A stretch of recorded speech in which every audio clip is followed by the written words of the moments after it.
Selingkuh itu ketika kita menggantikan posisi pasangan kita kepada orang lain gitu atau orang ketiga. Pada orang yang suka dengan tantangan, pada orang yang suka dengan dapat dia ini nggak mudah loh gitu.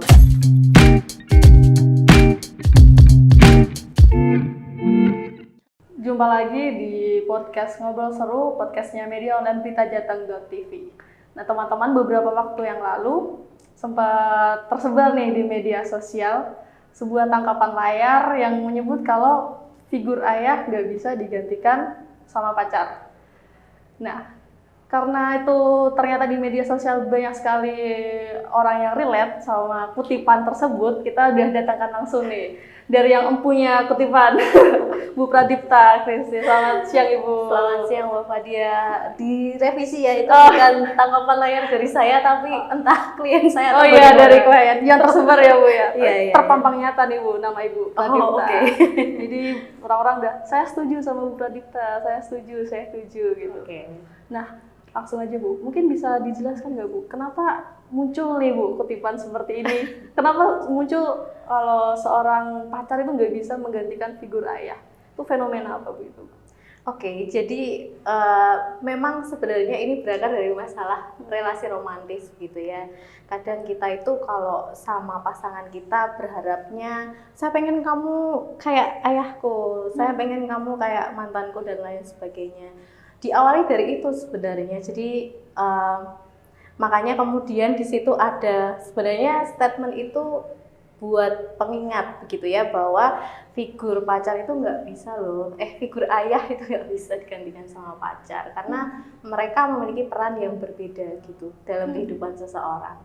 Berarti sejauh mana sih Bu orang itu mengekspektasikan pacarnya menjadi figur ayah? Apakah ngomongnya ataukah mungkin dari sisi lainnya? Itu bagaimana? Iya, biasanya memang dalam berelasi itu kadang kita punya ekspektasi sama pasangan itu ya menggantikan figur yang saya punya dari ayah gitu, entah yang sifatnya mengayomi, kemudian apalagi ya material bisa juga, kemudian mungkin memberikan kasih sayang selayaknya ayah gitu kan, yang selalu ada, kemudian bertanggung jawab atas segala halnya gitu. Nah, ini nggak bisa dijadikan satu orang dengan peran yang double bersamaan seperti itu, karena pacar itu kan memang satu figur yang kita dapat afeksi dari dia, tapi dia bukan yang mendampingi kita dari kita lahir misalnya, kemudian merawat kita dari kecil, harus bertanggung jawab dengan segala kebutuhannya kita, bukan yang seperti itu. Nah, kira-kira kenapa muncul sebuah ekspektasi itu Bu? Kenapa seseorang yang mungkin sedang dalam hubungan lalu berekspektasi kalau pacarnya ini bisa seperti figur ayahnya? Nah, ini bisa jadi juga karena memang kebutuhan yang begitu besar tentang afeksi yang tidak diperoleh dari figur ayah. Jadi ketika ngomongin figur, kita itu bukan ngomongin fisiknya gitu ya, tapi lebih kepada perannya. Nah, itu walaupun ayahnya ada misalnya, kita belum tentu dapat figur itu gitu, yang kemudian bisa membelai kita dengan penuh kasih sayang, yang memenuhi kebutuhan kita secara psikologis gitu. Maka kemudian beberapa orang yang mengalami situasi seperti ini, atau dalam psikologi disebut juga dengan fatherless, kemudian mencari begitu dari pasangannya saat ini gitu. Jadi memang keterlibatan ayah dalam pengasuhan itu menjadi satu hal yang penting supaya nanti anaknya ketika sudah tumbuh dewasa memiliki pandangan, oh ternyata relasi yang sehat itu seperti ini ya gitu. Sudah dikasih contoh nih dari ayah dan juga ibuku gitu. Kemudian kalau kita dengar kan banyak istilah cinta pertama anak perempuan itu kan ayahnya. Lalu berarti kalau ketika ayah itu tidak bisa memberikan pengalaman yang baik bagi anaknya, itu berarti malah bisa apakah jadi trauma jadi anak itu atau gimana?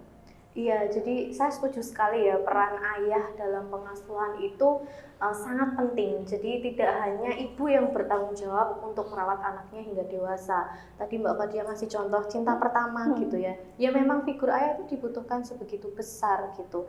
Kalau memang ayah tidak terlibat dalam pengasuhan, nah ada kekosongan pada diri individu ini atau anak ini begitu yang dibawa hingga dewasa, sehingga dia kemudian mencari-cari, aku nggak terpenuhi nih kebutuhan kasih sayangku, aku mau cari di mana ya gitu. Jadi dia berangkat dengan diri yang kosong, dia berelasi dengan orang lain itu harapannya untuk memenuhi kekosongan itu gitu.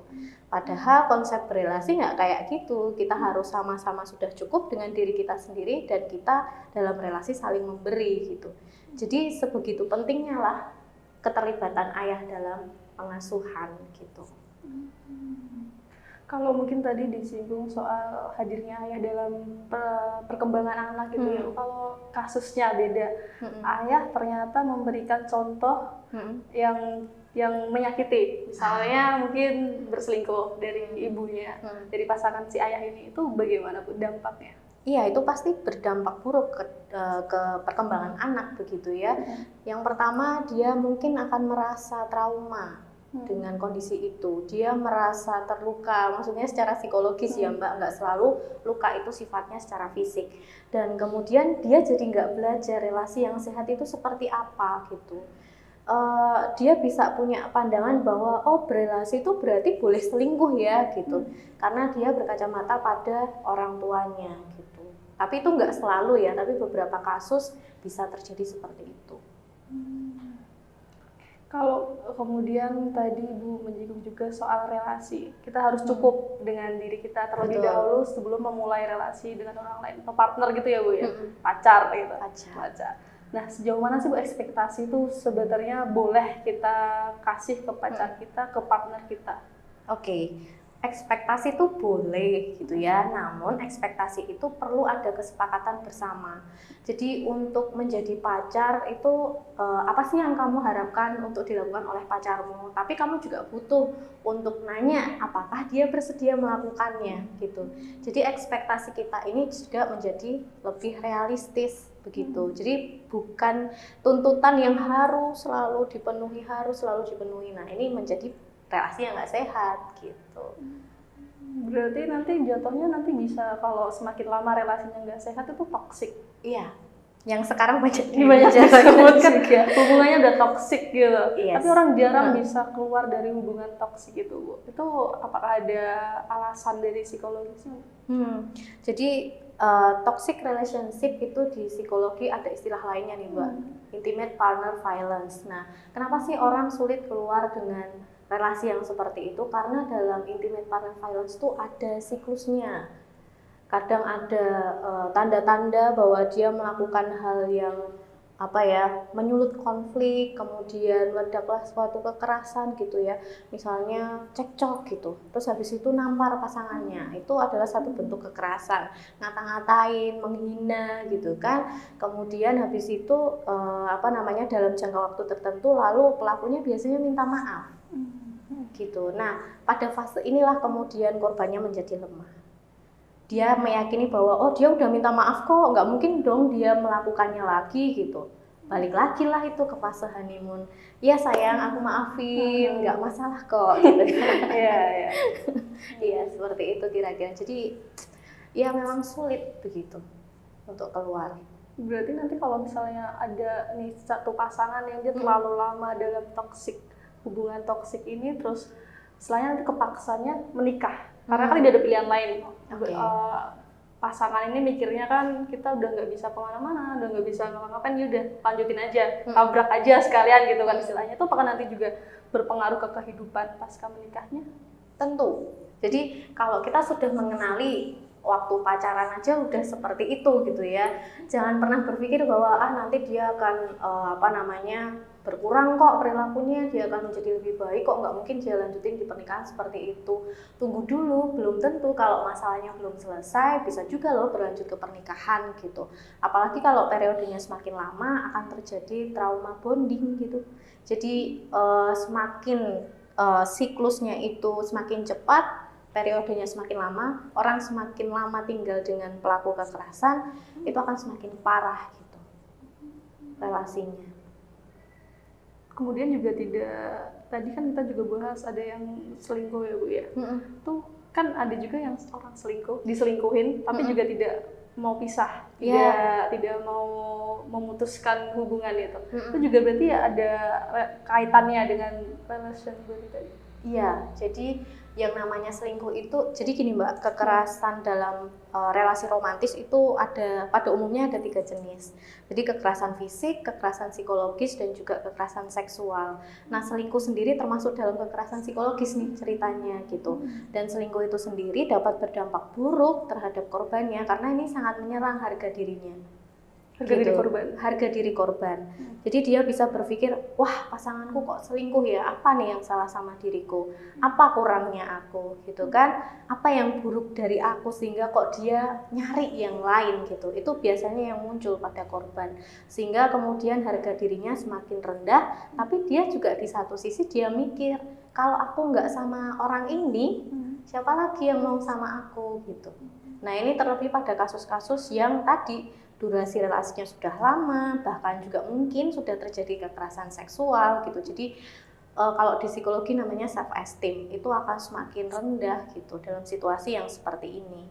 Berarti orang-orang korban perselingkuhan ini istilahnya dari sisi psikologisnya udah kena, sehingga dia tidak bisa berpikir jernih harusnya seperti apa gitu ya Bu ya? Betul, salah dalam menilai keberhargaan dirinya sendiri gitu. Kalau untuk ini Bu, mungkin banyak juga yang penasaran, apa sih batasan perselingkuhan? Mungkin batasan-batasan ini, perilaku ini bisa disebut selingkuh tuh sejauh mana itu? Iya, banyak sekali pembahasan. Kalau mikirin doang itu udah selingkuh belum sih gitu ya. Nah, kalau ini dari pandangan subjektif saya, dari membaca beberapa jurnal yang pernah saya baca, intinya adalah selingkuh itu ketika kita menggantikan posisi pasangan kita kepada orang lain gitu, atau orang ketiga yang kita punya perasaan yang setara, yang harusnya misalnya saya punya rasa kasih sayang yang hanya saya punya untuk pasangan saya, tapi ternyata itu diberikan juga ke orang lain gitu kan. Jadi kita memposisikan orang lain itu setara atau sama dengan pasangan kita gitu. Menurut saya itu selingkuh gitu. Entah apapun tindakan selanjutnya itu udah termasuk selingkuh. Kita berimajinasi, kita memikirkan yang harusnya kita memikirkan pasangan, tapi kemudian kita memikirkan orang lain begitu. Intinya menggantikan pasangan itu tadi dengan orang lain.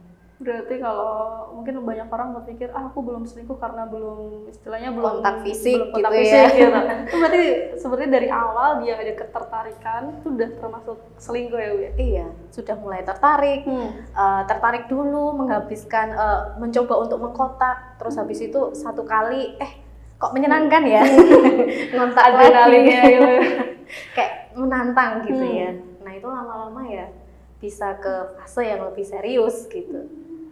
Kalau tadi kan menantang, adrenalin itu kan banyak orang juga kemudian bilang selingkuh itu, kenapa orang memutuskan selingkuh atau mungkin berkali-kali bisa selingkuh karena ada sensasi adrenalin itu benar nggak Bu? Pada orang-orang tertentu mungkin itu bisa terjadi, pada orang yang suka dengan tantangan, pada orang yang suka dengan dapat dia ini nggak mudah loh gitu. Kalau biasanya nih yang pas awal-awal PDKT kan gitu ya, wah ini menarik banget karena nggak mudah dapetnya, setelah udah dapet ya biasa aja gitu kan. Pada orang-orang tertentu ada yang seperti itu, tapi tidak semuanya begitu gitu.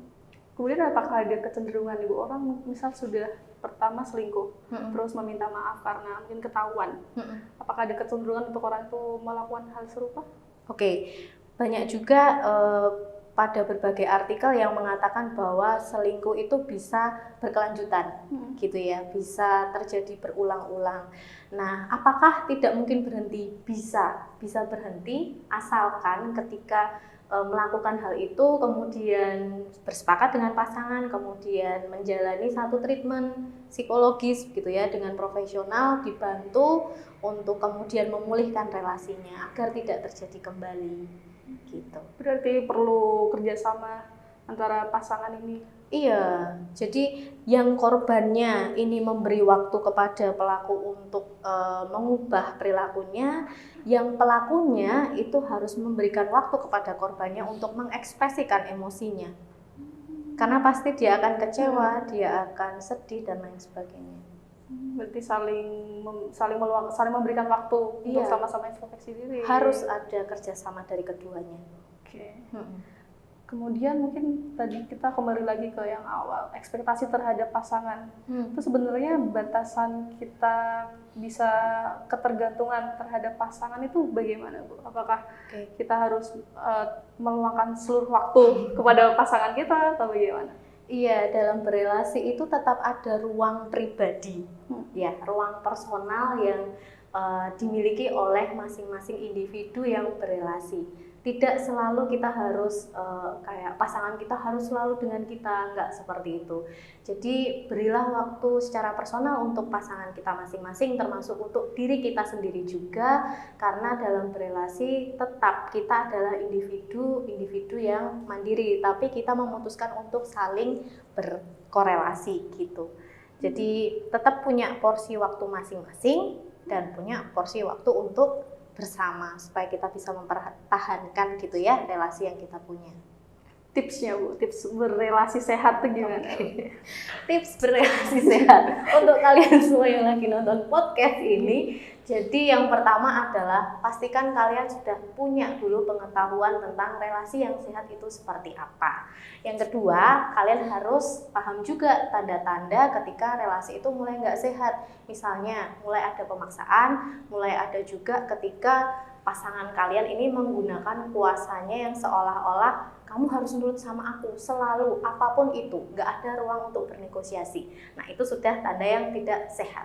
Kemudian yang ketiga, kita harus tetap punya support system untuk kita belajar berelasi juga. Bagaimana sih cara menyelesaikan konflik? Bagaimana sih cara kita untuk bergaining negosiasi dengan pasangan kita? Kembali lagi pada konsep bahwa berelasi itu tidak harus selalu bersama.